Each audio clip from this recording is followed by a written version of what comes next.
voudrais dire que nous avons proclamé les résultats du CFE le 28 juillet 2021, conformément aux instructions du ministre de l'Éducation nationale qui voulait qu'on publie les résultats avant le baccalauréat. Cette année, nous avons fait un taux de 59,63%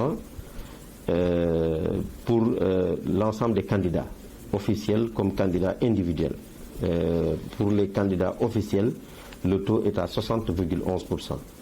Si nous comparons le taux de l'année dernière à celui de cette année, nous constatons que nous avons fait une baisse, n'est-ce pas? Parce que l'année dernière, nous avions fait un taux de 73,61%.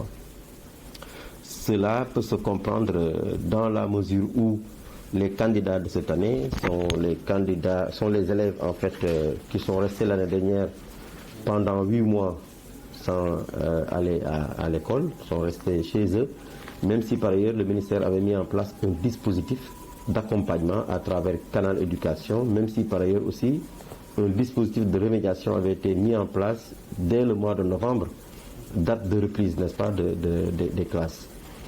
Mais quand même, il faut dire qu'il y a certainement d'autres facteurs, n'est-ce pas, qui expliquent ces résultats.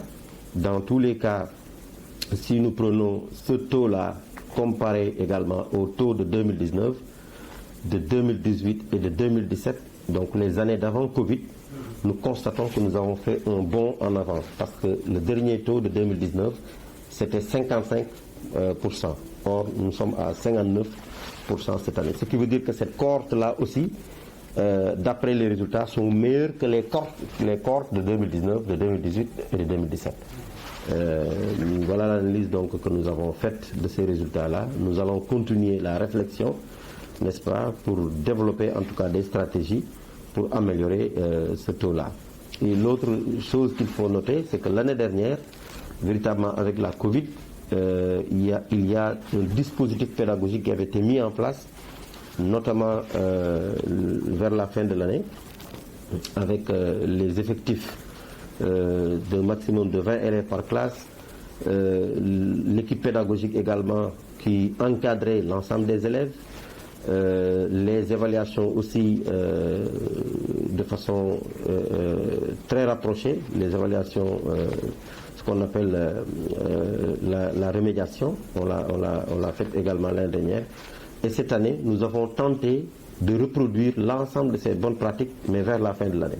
Ce qui veut dire qu'on aurait pu donc avancer certainement ces bonnes pratiques, ce que nous allons faire l'année prochaine. Et dans tous les cas, nous allons poursuivre, comme j'ai dit, la réflexion et voir, n'est-ce pas, ce qui peut expliquer cette baisse de 73,61% à 59,63%.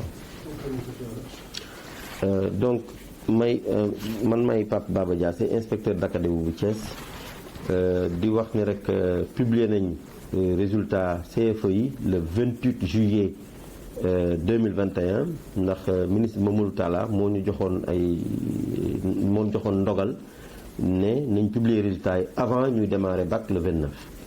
bu ñu publier nag résultats yi ñu gis ne téeméer boo jël fii ci académie bu Thiès daanaka juróom-benn fukk yi parce que 59,63% lañ am admis nañ ci examen bi. loolu nag boo jëlee résultat candidat officiel ak candidat individuel mais boo jëlee candidat officiel yi kese téeméer boo jël def nañ presque juróom-benn fukk ak benn. waaye buñ comparé taux boobu ak taux daaw bi da ngay gis ne résultats yi wàññeeku nañ ndax daaw téeméer boo jël rek amoon nañ juróom-ñaar fukk ak ñett yu admis kon nga gis ne taux bi wàññeeku na. loolu nag li koy waral surtout benn bi mooy candidat yu ren yi mooy candidat yi nga xam ne daaw toog nañ presque juróom-ñetti weer jàngiwuñu. beneen bi tamit mooy même critère de passage yi en classe supérieure dañ ko xoolaatoon wàññi taux yi dégg nga.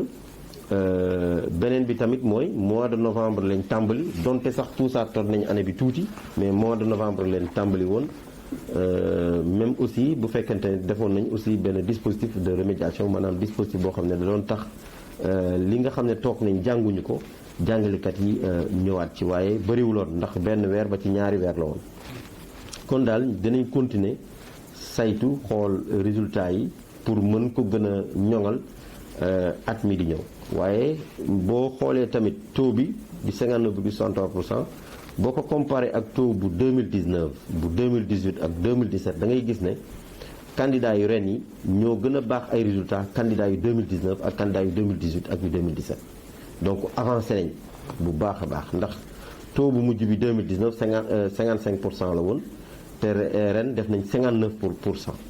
donc vraiment loolu laa amoon ci lu may wax jërëjëf wasalaam 45 000